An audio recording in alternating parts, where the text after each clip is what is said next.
Taumata Arawai. My name is Deborah Nicholas.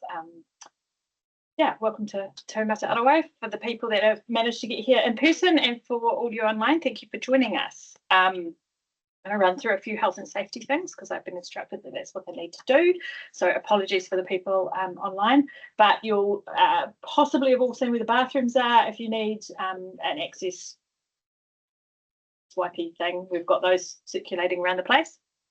In the event of a fire, we exit out the building the way that we came in, down the stairwells. You came up in the lift, but down the stairwells. And our meeting places handily are Plonk Wine Bar or outside Leuven.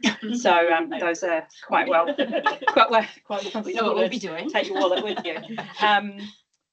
We do have a defibrillator down in the kitchen, and we have a first aid thing down there as well. So just making sure that everyone knows that. You've helped yourselves to hot drinks.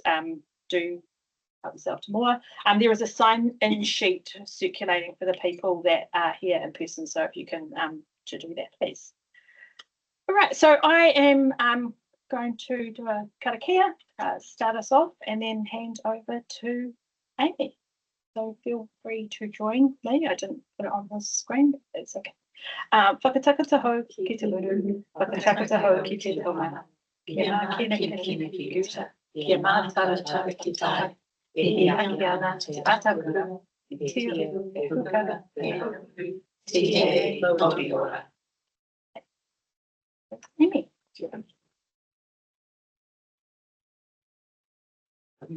I'm over and live with you. So, kia ora koutou, ko Amy Markello toku ingoa. So, welcome those of you who are joining us online or here in the room. I'm Amy Markello. I'm the New Zealand chapter lead of the Australasian Women in Emergencies Network. I just wanted to say real quickly on behalf of both Awe and myself, I wanted to thank Deborah and Taumata Arawai for being generous and hosting us here tonight, allowing us a great facility, hopefully for all of the people online to join with us in Wellington here for this special presentation. I also wanted to give a shout out and a warm welcome to Alex. So I wanted to say just a couple words about you, introduce you if I could, but as you guys all know, Alex is a really distinguished figure here in New Zealand and in Australia. She has over 15 years of experience in coaching, mentorship, leadership, and emergency management in both of those countries. During her tenure here at the National Emergency Management Agency, and formerly the Great McDem, or the Ministry of Civil Defense and Emergency Management, Alex served as the National Welfare Coordination Group Manager, chaired that group, the NWCG, and played a really pivotal role in response and recovery efforts on numerous incidents. She managed various teams dedicated to planning, social and community resilience and infrastructure resilience, contributed as a member of the New Zealand Pacific Rapid Response Team. Did I get that, that right? Yeah. And was part of the APEC Emergency Preparedness Working Group for 2021 to 2023 over a really kind of critical COVID time. Now Alex is leading her own venture, Alex Hogg Coaching and Consulting, where she specializes in coaching and leadership development and emergency management consulting, while continuing to also support NEMA in a capability development sense. And tonight, what everyone I think is here for is to really kind of dive into a compelling subject. So intentionality and how to tackle confidence issues. So I won't say too much. I think everybody's probably seen the byline, but I think it's going to be really interesting to hear a little bit more about those nuances of imposter syndrome, kind of questioning confidence and gender, some of the things that I think everyone here in this room, judging by kind of the spread here, can't tell about online, but I think topics that we're all really interested in, going from kind of theory to personal lived experience. And yeah, I think it's going to be interesting to highlight a few of those things, as well as a very exciting TED Talk. So just wanted to say, prepare to be hopefully engaged, enlightened, and empowered as Alex takes it away. And again, a really special thank you. Thank you, Amy. Sorry, I'm having some further technical difficulties in getting the presentation up. We practice this so much. So, While Deborah's putting the presentation up, welcome everyone, and thank you so much for having me and coming along to have to listen to me talk about intentionality and how to tackle confidence issues. A big welcome to those online. It's so great to see so many people. And when I was talking to Amy earlier in the week, she was getting very excited about the number of people signing up online, and I was getting very nervous. So I told her to stop telling me the number of people that were online. But welcome, and especially a big welcome to our Australian counterparts as well. Just going to wait 2 seconds. Or I could probably just start, actually, if you would like me to.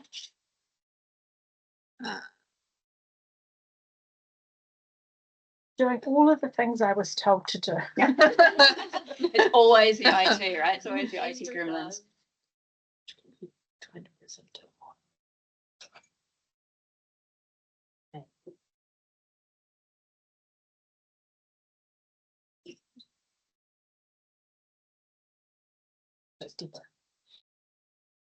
Sorry, people. 2 minutes. 2 minutes. A good example of overcoming confidence issues. Yeah.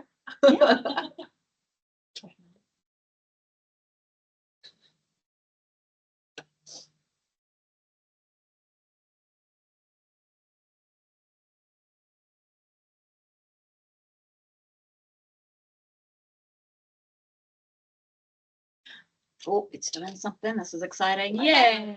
Good job. So I'm going to thank Deborah because she's going to help me move slides on tonight. So we don't have a secret handshake or a wink or anything. So I might just be doing this all night. First slide, please, Deborah. Thank you. All right. So welcome. Thanks for coming along. I thought where I'd start is this question about what is imposter syndrome. So this has been around a very long time, right? And we've been talking about it for many, many years. But what I've noticed in the last particularly 12 months is that this question about what is imposter syndrome seems to be coming out more and more regularly. There's seminars, there's presentations, there's workshops on it. And while I was doing a bit of research for this talk, I looked up imposter syndrome because I was really interested in what the definitions were. So this is where I thought I would start. Here are some definitions that I stumbled over in my research. So imposter syndrome is when you doubt your own skills and successes, and you feel like you're not as talented or worthy as others believe. Imposter syndrome is the fear that others will eventually uncover your perceived weakness and question your competence, the same way that you do. Imposter syndrome, also called perceived fraudulence, involves feelings of self-doubt and personal incompetence, despite the fact that you have education, experiences, and accomplishments to your name. Imposter syndrome is when people attribute their success to luck rather than your success. I see a few nods already. And imposter syndrome is a behavioral health phenomenon, thought this one was interesting, described as self-doubt of intellect, skills, or accomplishments, and here's the crux, usually among high achievers. And this is what thing about imposter syndrome, and it came up again and again actually when I did my research, is that sometimes the more you achieve and then the higher you get in your role doesn't stop the voice, doesn't stop the imposter syndrome, because you feel like you have more to lose. And you feel like someone will say to you, and like someone will come to you and be like, what are you doing here? Should you be in this role? Right? Or you see some nods around the table. So does this sound familiar to people? Yeah? Yeah. So, because I like people to think, and I always like to throw another perspective on the table, here's a second perspective in imposter syndrome. Does anybody recognize this woman? Yeah, some of the NEMA people might recognize her because I sent this around a few months ago. So bear with me if you do. So this is Reshma Saujani, and she did the 2023 Smith's College Commencement keynote speaker. She's also, more importantly, the founder of Girls Who Code in America. And she has a different perspective about imposter syndrome. She argues that imposter syndrome is the equivalent of modern day bicycle face. So what is bicycle face, you might ask? Well, in the 1890s, the bicycle was taking off as a new, very popular mode of transport. It was really popular with men, but it was very, very popular with women. And it was popular all around the world. The popularity was so much such that at the time it was gaining traction, there was this new, never seen before medical phenomenon that started to occur as well. And this medical condition had symptoms that included, and I quote, flushed cheeks, hard clenched jaw, bulging eyes, let's see that, and an expression that is either anxious, irritable, or at best, stony. Now, what's interesting is that while men were predominantly the owners of the bicycle, they were the predominant cyclists at the time, only women could get bicycle face. Bicycle face was attributable only to women. And in fact, doctors at the time said that the more women rode bicycles, the more they were likely to experience senior prolonged, diseases. Now, Reshma Saujani argues that what was really going on in this time wasn't this terrifying new disease that was only for women, right? What she argues is that this was created to scare women off their bicycles. And the reason for that, it was because it was very fast growing and part of the feminist movement. Women could go further, they could go faster, and more importantly, they could go solo. Suffragists in particular used bicycles. They went right across town from meeting to meeting, spreading their word, right? In fact, they used to hang signs on their bicycles in support of their movement. And on top of that, women's clothing started changing because you couldn't wear those huge, enormous hoop skirts on a bicycle, right? It wasn't actually possible. So the bicycle was challenging social norms, and it was giving women more freedom in the 1890s. So what does this have to do with imposter syndrome? Well, Reshma Saujani argues that imposter syndrome is the equivalent of modern day bicycle face. She says that it's a strategy that is to hold women back. It's to reinforce the ceiling. Now, Reshma Saujani has an amazing speech that you can listen for yourself. But what I will say is that she gets into the history of where imposter syndrome comes from. And one of the things she says is that imposter syndrome came to the front when women started legally entering colleges, so universities in America. It started gaining traction during Roe versus Wade, when women were allowed more control over their bodies. And it really came to the forefront when women were surging into the workforce. And she says this is not a coincidence. She argues that while bicycle face was designed to hold women back, women's progress back, so too is imposter syndrome. I think that there are two truths to what we've heard so far tonight. The first truth is that there are still system-wide issues in this space, right? Misogyny exists. We all know this. We sometimes experience it ourselves, hopefully not to the degree that our mothers or our grandmothers did, but we do know that systematic issues still exist. That is the first thing. The second thing is that confidence issues or self-doubt 100% exists in all of us. And that's the crux. It is not a woman's issue. It's not a medical condition. We all have it.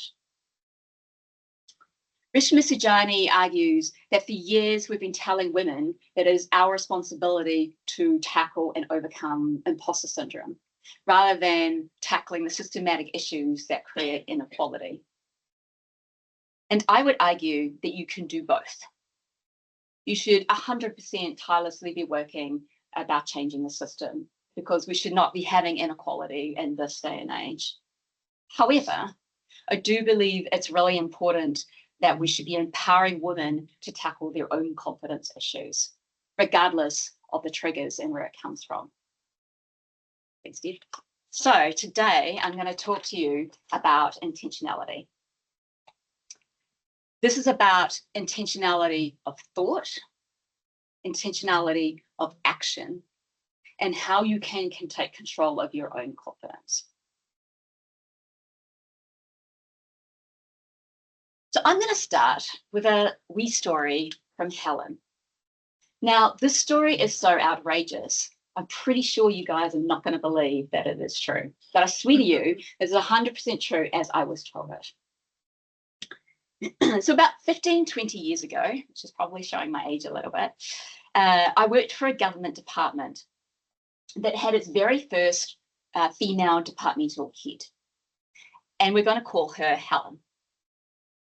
Now, Helen was a firecracker. I knew Helen quite well. She was very, very intelligent. She was extremely strategic. She was an absolute powerhouse. And Helen was very feminine. She wore beautifully cut suits. She wore very tailored dresses, always walked around in high heels. I don't think I ever saw her in flats. And she always had really stunning hair and makeup, and she had these most amazing nails. And these nails changed all the time, like they were phenomenal, always bright colors, different patterns, but this was just that was Helen's personality. About a year into her role, she invited a bunch of us to sit in on a seminar about her life, her leadership, and misogyny in the workplace. And I was really privileged to be able to go along to the seminar. And this is Helen's story. So Helen said that when she first started as departmental head, she got invited to a meeting with all the other departmental heads in government at the time. She was the only woman at the table. She was the least experienced, probably, in her role at the time at the table. And the issue that was on the table was a really gnarly political issue. It was a political hot potato. Nobody wanted to own it. It was very, very expensive to fix. And it wasn't really that clear where it naturally fit. So they had a meeting about who was going to own the issue. So Helen went along to the meeting. She met all her colleagues and she listened to what was going on around that table. And within 5 minutes, she worked out that they'd already met. They had already decided that the newbie at the table was going to own the issue, right? And so they tried to persuade her. And Helen did what Helen did very well, which is she resisted because she was really well prepped, right? So at the end of the meeting, no resolution. Everybody goes their separate ways. And 5 of the most senior, experienced men around the table approach her. And they say to her, "Welcome to the table. Congratulations on your new role. Here's a tip. If you'd like to play with the big boys around the table, then you need to be as committed to finding solutions as you are doing your nails." Thank you. Yeah, outrageous, right? So Helen put this in. She left. A week later, new meeting. She gets invited back. Same issue on the table. She lets her colleagues lead the conversation. She's very well prepped. Helen never went into a meeting without being well prepped. And she listens. And within 5 minutes, she's worked out they're not there to compromise. They're not there to find a solution. They're there to bully. And they bully her. And so Helen goes into her handbag, and what she gets out is this. For those online, I'm holding up a red nail polish bottle. And she slowly undoes the nail polish bottle. And she very slowly, and I'm not going to do this because I'm going to put nail polish all over the floor. She does her nails, right? And she does very slowly, one nail after the next nail, after the next nail. And at the end of the meeting, one of her colleagues is like, Helen, do you have anything to say? Or are you just a little bit busy over there? And admiring her nails, she demolishes every single argument on that table. She demolishes it so much, there is dead silence. And not only does she demolish the arguments on that table, she puts her own argument down about who should own this. And there is silence. And so Helen gets up and she walks out. She didn't own the issue, and she was never, ever underestimated ever again. Now, this is a very extreme example, right, of intentionality. And I would really hope that we don't need to do this in our time. I hope that our progress is much, much more from what Helen had to do. And Helen was dramatic in her stunts. She was well known for it to prove a point. So I don't expect anyone in this room to do this. I don't want to hear NEMA staff turning up to Dave Vaughan's office painting your nails, because then I'll get into trouble. But what it is a really good example, albeit extreme, and in quite a hostile environment, about intentionality. But we can't be like Helen's, right? I've never painted my nails in a meeting in my life. So what are some more mundane examples of intentionality? And I'll give you 3, and these come from my own experiences. So when I first joined the Ministry of Civil Defence and Emergency Management, I was a senior advisor. And I was brought on board to review the National Civil Defence Emergency Management Plan with Jenna Rogers. And we'd been working on it for about 12 months. It was at the end of the review period. And I knew that plan inside out and backwards, right? I lived and breathed it. I slept it. I could tell you what was in it, and you could just ask me the chapter. Can't do that now, by the way. Don't make that question. But towards the end of the review period, we did a whole bunch of consultation. And the consultation period, we did presentations. And I did a presentation to a bunch of chief executives in the room, men and women, mostly from the regions, about the National Civil Defence Plan. Now, the plan was quite controversial in its time, because New Zealand had never had all roles and responsibilities in one plan like this. And chief executives were very nervous about what would happen if they couldn't meet their responsibilities in response or in recovery. So there were some people who didn't like the plan very much. And I knew going into that meeting that I might face a little bit of hostility. So I was very well prepped. Presentation went well, doing Q&A, and I was in the middle of my 3rd question, answering a woman in the back row. And there was an older gentleman sitting right in the front row, where probably Amy was. And he was swinging on the back of his chair. And in a very loud voice that cut right across the room, he said, and I quote, because I can remember this to this day, "Girlie, sit back down. You clearly don't know what you're talking about." Yeah, I was shocked. I was mortified, right? And for 30 seconds, I contemplated it, honestly, because I could have easily shut the conversation down. I could have easily handed it to the 3 tier 3s from McDen that were sitting behind me. They could have stepped in. But I chose not to. I chose to be intentional with the way I handled the insult, because frankly, girlie is highly insulting. And second of all, I was intentional in maintaining my power, right? Because I knew that stuff. I knew it backwards. He might not have liked what I was saying. He might not have liked what was in the plan, but I knew what that content was about. And so I called him out on the girlie, and I took another question, and I took another question, and I took another question. And I did it in that that I reinstate my power and shut him down. Here's a second example, and it's a little bit different, but it's again, it shows you another way of intentionality. So later on, I became the team leader for national planning at McDen. And national planning is made up, or was made up, of planning, welfare, so relief for those in Australia, and infrastructure resilience, so lifelines. And as we've ascertained, I knew planning. I was a strategic planner, so had that side mostly covered. I understood welfare or relief because I was the 2IC to the National Welfare Manager in McDen's MCC, so I understood community, but I did not understand infrastructure resilience at the time. So I did what any good team leader would do, right? I hired someone who was an infrastructure specialist.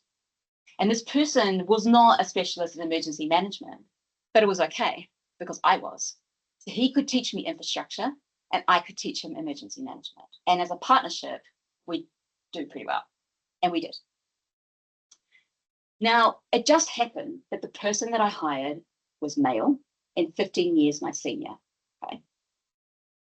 And what we found is that when we went to meetings with infrastructure providers, and particularly with those stakeholders in the New Zealand Lifelines Council, they would come up to us and they would go to my male staff member and be like, "Oh, you must be Alex." And he would laugh and be like, no, she's the boss. Well, first of all, the look on their faces was hilarious. And what was really interesting, second of all, was they didn't want to engage. They engaged with the male staff member. So I worked out really, really quickly that if I was going to achieve anything that I needed to or wanted to for my team or for my team or for the community, frankly, then I needed to have a different strategy. So I was intentional at stepping back and at only attending meetings where that person either needed my seniority, my decision-making, or what I brought to the table. My emergency management nous, my planning nous, or frankly, representing the community, right? Because at the time, engineers weren't really thinking about infrastructure and community. And what I found is that I didn't need to win people over straight away. I didn't need to fight that battle because the mana and the respect came, and it came quite quickly. So I was intentional with my approach, my strategic approach, and most importantly, and we're going to talk about this a little bit later, I was intentional about not making assumptions about what people thought about me. I focused on what I could control. It might be a little bit of a controversial example, but it worked for me. The third example in this one is, and I think some of you will definitely see yourselves in this example. Over the last decade, maybe a little bit more, and particularly in response, I had been handed the old rugby pass of going to a DCE's or a chief executive's meeting, usually in the 11th hour, and I'm usually told, we just need a face at the table. All you have to do is listen and report back. Don't do anything else. Nothing for NEMA, nothing for McDen here. Like, how many people have been given that kind of rugby pass by your managers before? Yeah. So, yeah, CEs and DCEs can be really scary in response when they don't want to own any hot potato issues, right? So it's not necessarily a nice environment to be walking into. So how am I intentional with that situation? Well, I use the very little time that I'm usually given to prepare myself. And for anyone who's been in the National Crisis Management Centre, and it can be as short as the operations room to the MFAT room, which is about 30 seconds, right? Maybe 40. So in that time, I think about who is the audience at that meeting, who will be there? What is the purpose of the meeting? What is my purpose? What have I been told?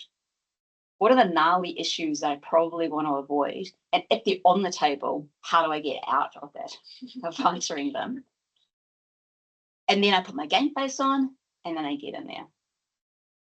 So I'm intentional with my approach, my purpose, and my body language. Now, with all of these examples, self-doubt crept in, right? I'm a human being. Of course it did. Of course, I had times where I was like, do they not like me? Am I not respected enough? Do I have no mana? Do I not know what I'm talking about? Should I even be going to this meeting? Of course, right? Because we're human beings, that's what we do. But I was intentional about how I controlled my thoughts and my actions. And tonight I'm going to give you 3 tips about how you can stop this and start controlling your mind a little bit more to get into action. So, 3 tips to how to manage your confidence. Number 1, what do I bring to the table? Stop comparing yourself to everybody around the table. It is really, really unhelpful. You don't have to be the smartest, the wittiest, the loudest talker.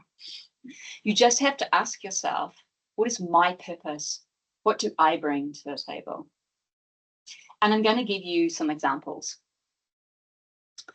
And I feel like everyone's been in this one. So you're new into an organization and you're sitting around the table and everybody's talking, or just talking generally, right, about the week to date, maybe an issue. There's acronyms swinging around because we love a good acronym in emergency management. And you literally have no idea about what they're talking about, right? No idea. And what do? You panic, right? Because you really want to look good in front of your colleagues. You really want to show that you belong there for a reason, and you want to be able to connect with people around that table. But instead of panicking and getting to a negative thought pattern, maybe you should just ask yourself, what is my purpose at the table? Maybe it's just to listen and to learn, right? Because you're new.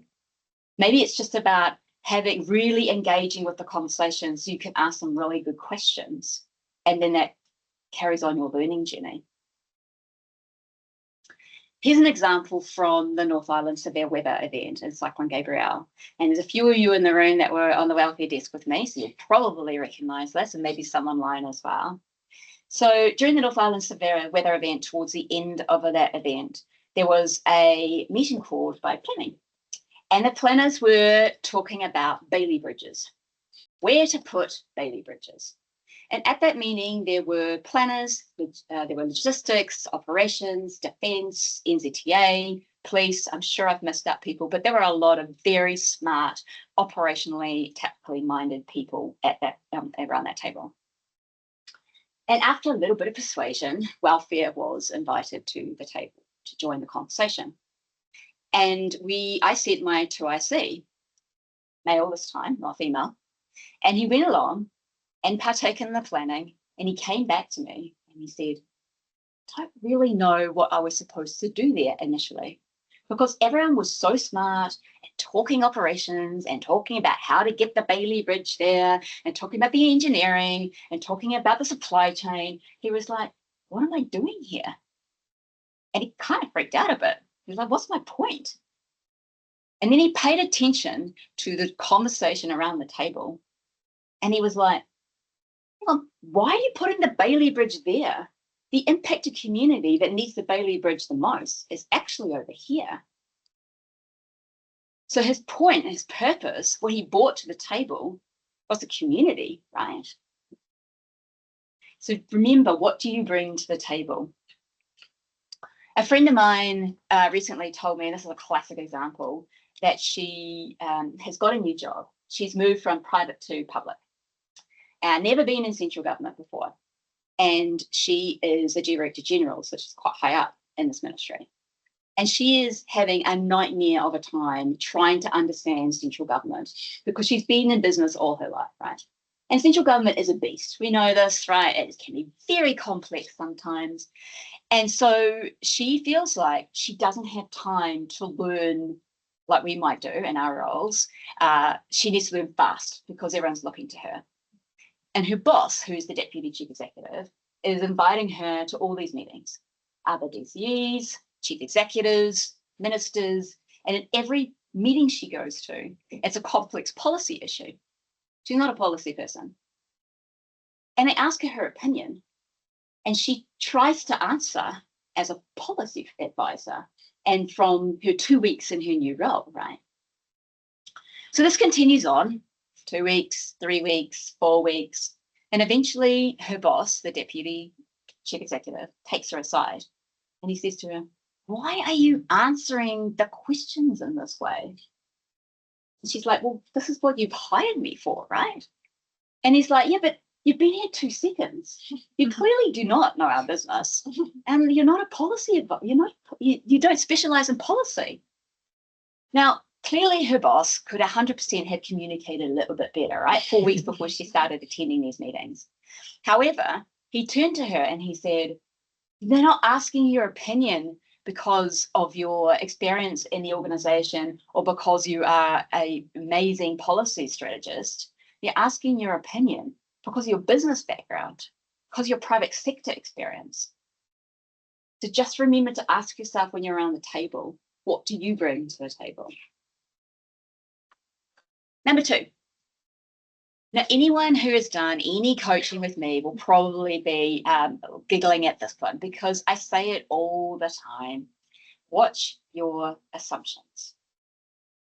Assumptions are absolute killers of confidence, and they're often not based on truth or fact. How many of you have been in this situation? You're sitting around a table, and there might be more experienced people than you around the table. And you're kicking a particular issue around. And you've been kicking the issue around for a really frigging long time. And throughout that time, all you can think about is, why aren't they putting this solution on the table? It seems very, very obvious. But you don't say anything. So in that situation, you're making a number of assumptions, right? The first assumption you're making is that everybody thinks like you. And we don't. The second assumption is that even if you did find the courage to put the solution on the table, that you're going to be dismissed. And actually, what it might do instead is that somebody else goes, "Well, actually, I was thinking about that. We tried that 3 years ago. It didn't really work. But because this environment piece has changed, maybe it would." And someone else is like, "Well, if we changed X, Y, and Z, that could work." So what you've done is you started this rolling thinking process, right? Coming to a new, better solution, probably. And the third assumption that you're making is that even if you're brave enough to put it on the table, you're making an assumption that you'll be dismissed and they're not going to be happy to teach you something. Now, that might happen, right? Sometimes people are not as nice as they should be. But by and large, people will always be happy to teach you something. So in that scenario, maybe you should just find the courage to speak out. And at the worst that can happen is that you hopefully just learn something new. Here's a tip. 99% of the time, when we think that people are making assumptions about us and judging us, they're not. They're thinking about themselves, or they're thinking about the problem at hand. They might be thinking about the fight they had with their wife or husband or partner that morning. They might be thinking about the dog is sick again and the vet bills are astronomical. That does happen. I have a few friends who do that. They might be thinking about the fact that their daughter needs to go to sports at a certain time, but they have a really critical meeting at that time. So who's going to take the daughter to the sports? Maybe they've had a run-in with their own boss and their confidence issues has taken a massive dive. And so maybe they're a little bit snappy and it's nothing to do with you. It's because they're feeling self-doubt. Don't create your own barrier. There are plenty of barriers out there that you'll face in your profession. You don't need to create your own. And the thing about assumptions is that it is a really slippery slope from assumption to making a judgment about that person. And when you judge somebody, you are not only hurting your own confidence, you're also potentially damaging relationships around that table. Often when clients come to me in coaching and they say to me, "I'm too scared to speak around the table because I don't communicate well enough, or people might think I'm silly," I often say to them, "Where is your evidence?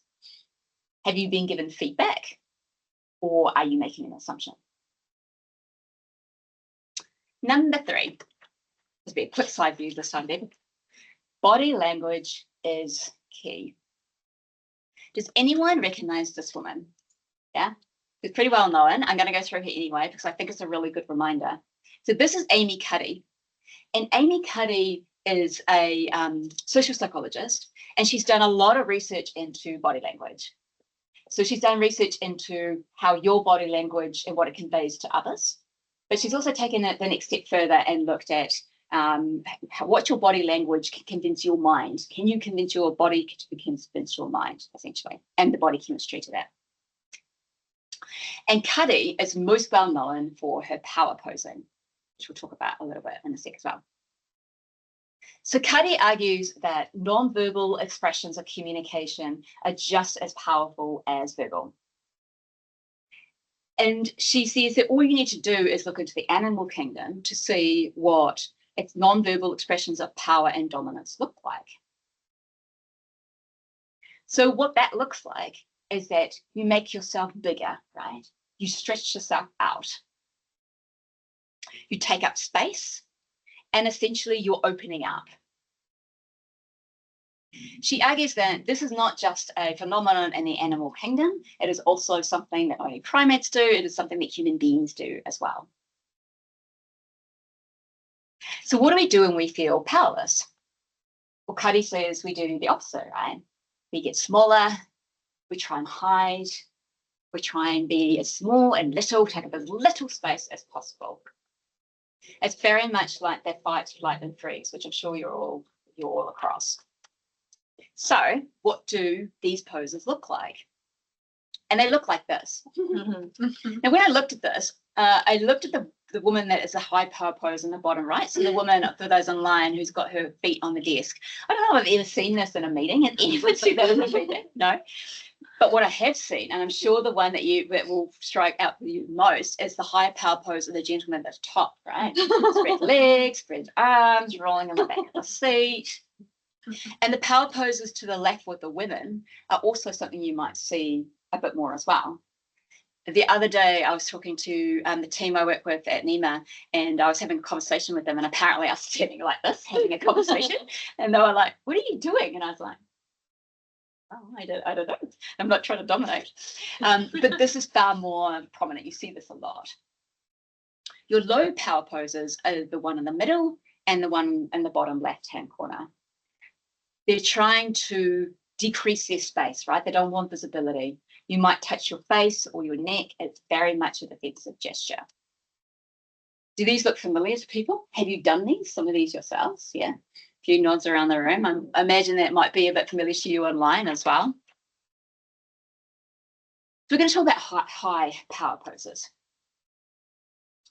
So there's a lot of evidence to suggest that non-verbal communication cues do play a part in how people perceive us.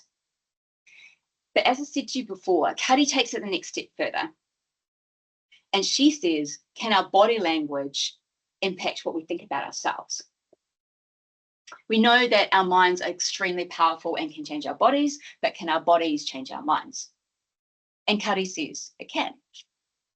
She says, and I quote, that our bodies change our minds change our behavior, and our behavior can change our outcomes.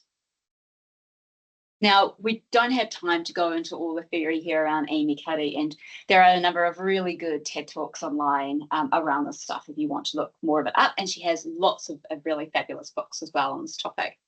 But what I will go through is what Amy Cuddy is most well known for, and that is the Wonder Woman pose and the Superwoman pose, which is the cartoon one. So I really like the Superwoman pose.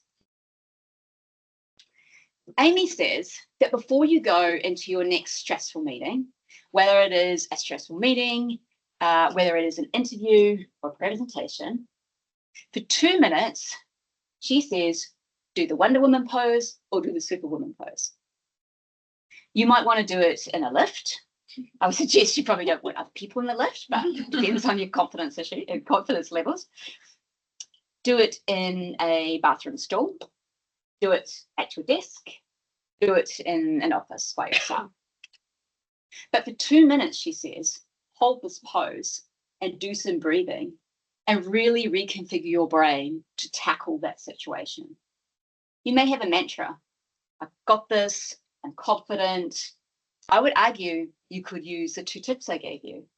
What am I bringing to this table? What assumptions am I bringing into this room that I need to be aware of?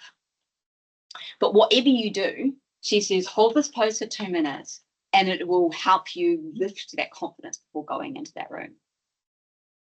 So because you've all been sitting down too long, I want you to all stand up because we're going to do this pose. So hopefully online you should do this too, because I think it'd be a bit of fun. So on the count of 3, I want you to do either the Wonder Woman pose, which is the woman with the hands on her hips, or the Superwoman pose, which is the cartoon character.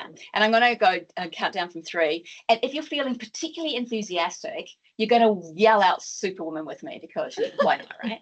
Yeah? Ready? So 1, 2, 3. Superwoman! And Jen got a photo. Beautiful. You can also beat down.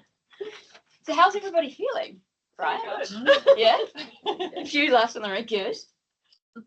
So Amy Cuddy has a massive following, right? She's got a huge following. But I really need to point out that there are some scientists who believe that this doesn't work, that there's no empirical evidence to support this. However, what we do know is that body language absolutely conveys cues to those around us. And what we also know is for some people, this stuff actually works. They swear by it. And if nothing else, you are all laughing, you're probably feeling a little bit more relaxed, right?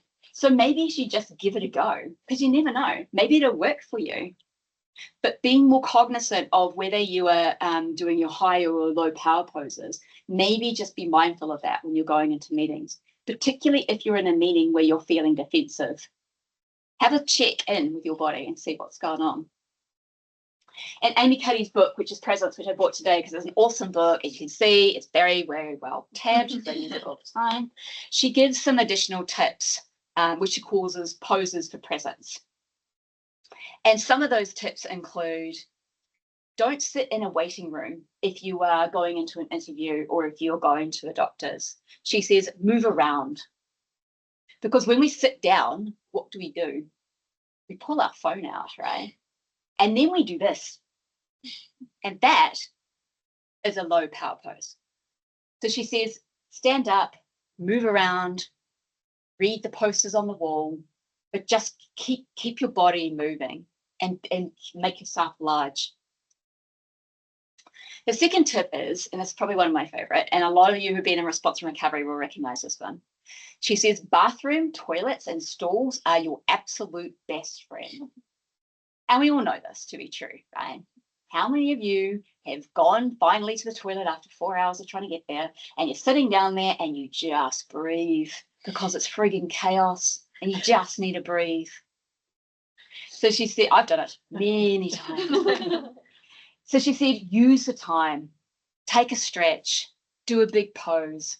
I would argue do some very deep belly breathing, really good for anxiety and stress. She said, when you are presenting, you might giggle at this one too, because you might see a few of these tonight. She said, don't sit down, stand up. And she says, move around a little bit, don't pace, use props, like your little nail polish there. And she said, whatever you do not do the penguin hands. Does anyone know what I'm talking about? Yes, thank you, Jen. This thing here. It's distracting. And it's not really a very powerful pose, right? I think if I did this the entire 45 minutes, you guys would be like, who is this woman? And then lastly, and this is actually one of my favorite, she said, slowing down is a power move. Speaking slowly, using the time to think before you speak, creating space for yourself, and being intentional with your words often leads to better decision making. And you're also demonstrating that you're respecting your time, because your time is just as valuable as the person that you're with, right? So, because we are about time up, I'm going to leave you, one more. I'm going to leave you with one last challenge for the night. And it's an easy one. You guys don't need to do another power pose. All you need to do is think about one thing that you've heard from tonight. It might be that you decide that you're going to be more intentional with your pre-thinking around what you bring to the table. Maybe you'll start being more intentional about your assumptions. Perhaps you'll start doing some power posing and you'll do a bit more around the Superwoman or the Wonder Woman and do some body language. Maybe you'll just read up on Amy Cuddy and what she reads and what she talks about in terms of posing or her presence. Or maybe you will look up Reshma Saujani's speech because it's actually a really good listen. But whatever you do, just pick one small thing and text it to a friend, tell it to a neighbour here tonight, tell it to somebody at work so they can hold you accountable. Just pick one tiny little thing and be more intentional about how you take control of your confidence. Thank you.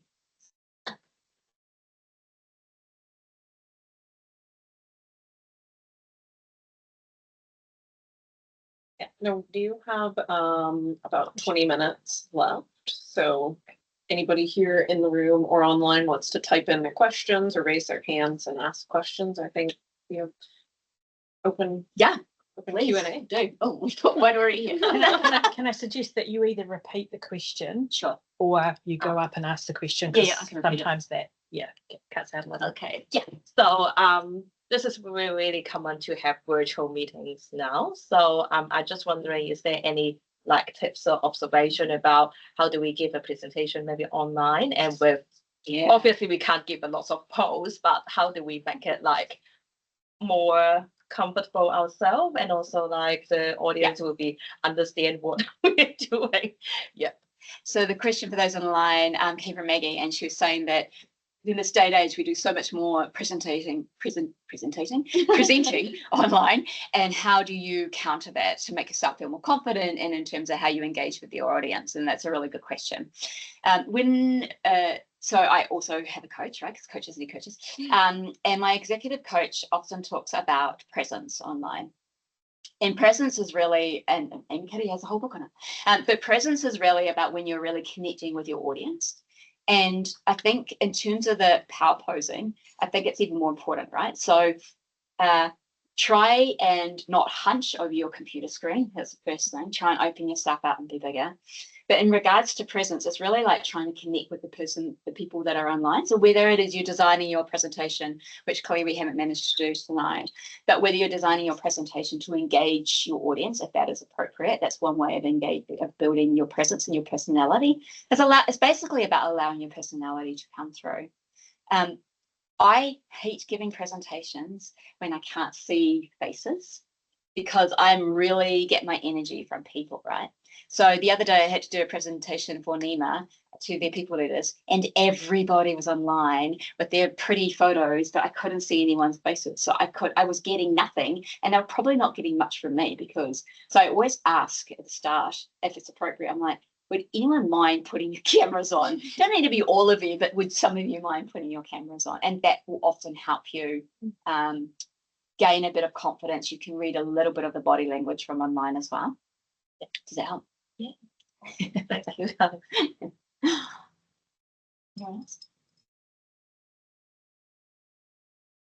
Can you like that power pose thing is quite interesting. Can you have like a power pose off to try to like keep some person in the room who's like legs as far apart as they can possibly get, you know? To out aggressive each other. The question was, can you have a power pose? They obviously aren't off? realizing it, or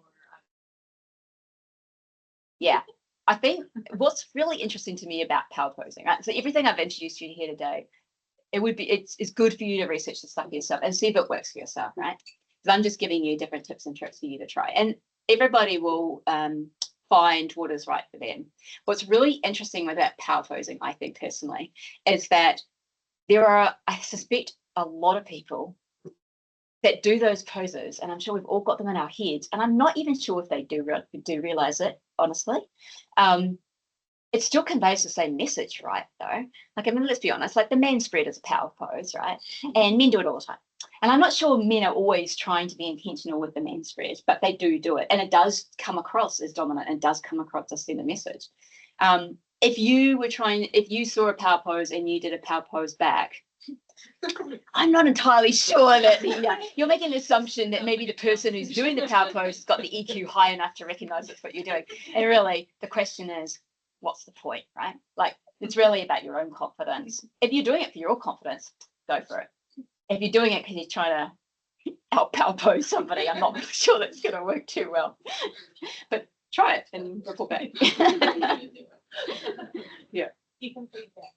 Yeah, please do. Next presentation, Jen's going to tell us how that goes.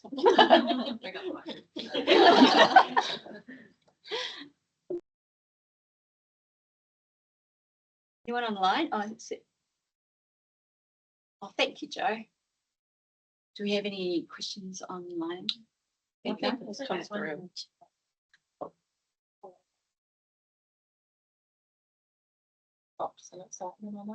Yeah, it was Just checking the online comments. just saying kind of positives and things they appreciated. But yeah, feel free to raise your hand and ask any questions online. I know there's a number of you. Jackie. Hey, thanks, Alex. Really enjoyed that. What I was wondering a bit about is Can't hear you, Jackie. oh I don't know if no. it's us or you. Hang on, we're just going to turn you up. Maybe you. Oh, we can hear you. Yes, go. Oh, cool. You got me giggling in the background. Great.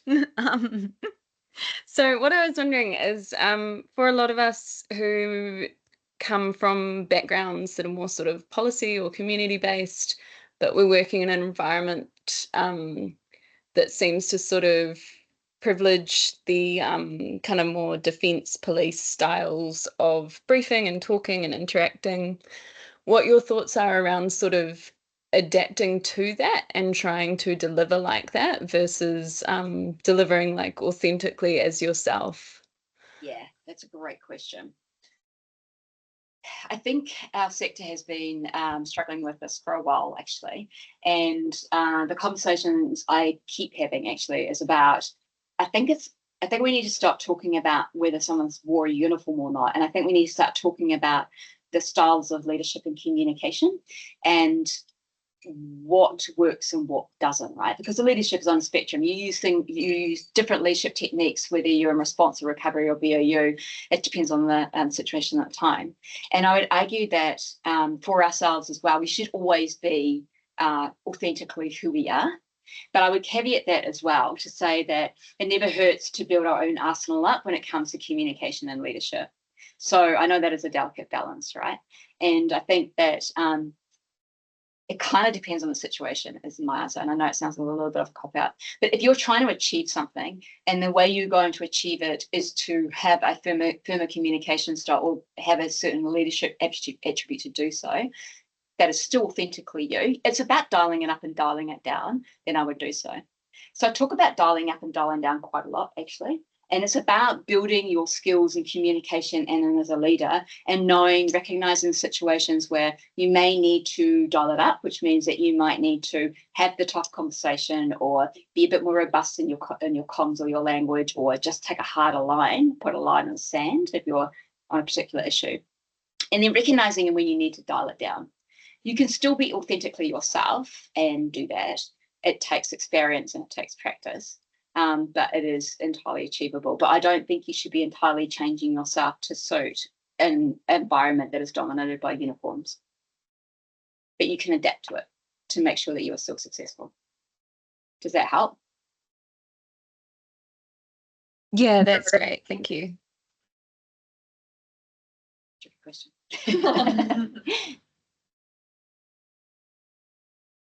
Anybody else?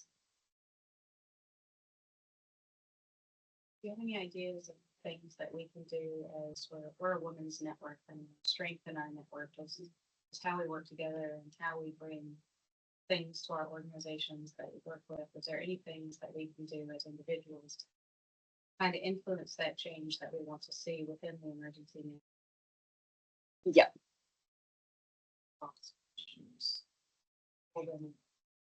The question was, is there anything that we can do as a women's cohort to see a change within the system, essentially? Yeah, so I'm a very big proponent of women supporting women, right? And so, and I know a lot of people talk about it, but I don't always see that in evidence. And what I mean by that is that it's the helping hand of women coming out. So it's the mentoring, it's the coaching, it's the providing them the opportunities. And I think that we should be absolutely supporting our women to do that, because the more we collaborate together, the more we're going to see more women in more senior positions, and that's only going to be good for more women under us, right? And I know it seems like a really obvious thing to say, but I'm not sure we're always good at walking the talk sometimes. The other thing is, I do think that we have advocates with the men in our sector as well. So it's about how do we use those advocates to help the cause as well. And sometimes they're the most unlikely people, honestly. And what I mean by that is that I've been in many conversations in the last few years where somebody has frankly done something stupid or said something stupid, like honestly, and I've taken that individual aside, male individual, and I've said, do you even realize the impact that you've just had? Like, and the person has zero clue, right? But the education piece about the impact on what they've just done or said actually makes a really big difference. And if they're a decent human being, which most of them are, they will usually be horrified and they'll go on a learning journey, and it can be quite a slow learning journey if they've got really established patterns and thought patterns, right? But it's another step. And so I actually think that it is about harnessing what we've got here, but I also think it's about recognizing how we can also harness to further that cause, and actually starting to challenge and change some of those, some of that thinking as well. Yeah. I've got a plug. Just Look at that. Jen asked Oh, that Amy. question. Yeah. So just a plug for everyone in the room and online. Aud does have a mentoring program. If you want to know anything about it, you can either go online or you can talk to the lovely Jennifer Rizzi in the back of the room, who's kind of leading that. But just to kind of plug that, you don't have to do it on your own, exactly like what Alex was saying. Yeah. We are here because, you know, of the support that we get and the lift that we can give each other. So take advantage of that. And then selfishly, I'm going to nab a question unless anyone online has a last minute question they'd like to ask. Cool. So my question for you, Alex, would be, what is one thing that you wish you knew or had started doing when you were kind of younger and more new to the sector? What's one thing that you would tell other young women? That is a very good question. It honestly is probably the 2 tips I gave you today, honestly, because I think when I was really young and came into the sector, I often made assumptions about why people wouldn't engage with me or take me seriously, or what I thought was not taking me seriously. And I didn't speak up. It's my how it make some people laugh, because people who know me know I never shut up. But I actually didn't speak up at meetings. It took me a really long time to find my confidence in my voice. And it was because of the self-doubt, and it was because I was making assumptions about, honestly, it was the assumptions I was making that I think like other people do. And actually what I worked out once I started using my voice is actually I don't always think like other people do.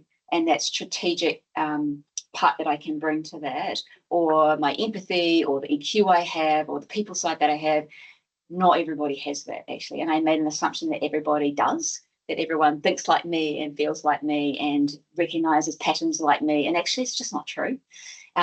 So the 2 tips I gave them because they actually something that very much drove me when I was young and coming through. And if you can keep reminding yourself about what you bring and why you're there. You're always there for a reason, right? You're very rarely sent to a meeting for no reason. So just remind yourself of what that is, and use your voice, because you'll be really surprised. And the more you use it, the more confidence you start to build. Welcome.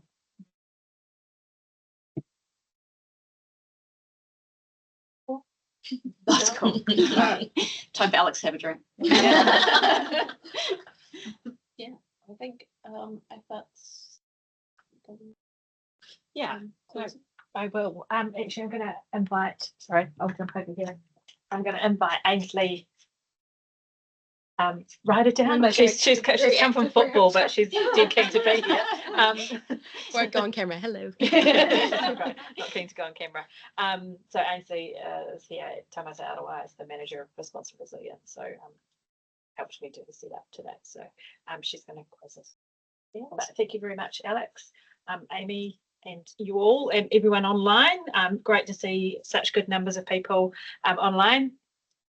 Very good to see you. Thanks, everyone. Yeah, so hand over to Ainsley. Thank you, Alex. Thank you for your korero. It was awesome to be here. We'll close with a karakia and then we'll have some hot chocolate. So hopefully for those of you online, you've got some hot chocolate at home as well. Unuhia, unuhia, unuhia ki te uru tapanui, kia wātea, kia mama, te ngākau, te tinana, te wairua i te ara takatu. Koiara e rongo whakairia a ke runga kia tina, tina. Kuie, tai kie. Kia ora. Thank you.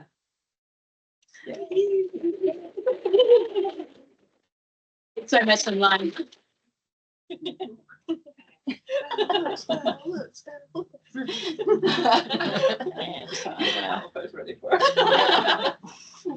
I got really self-conscious being in there and I was like, oh, I know, okay.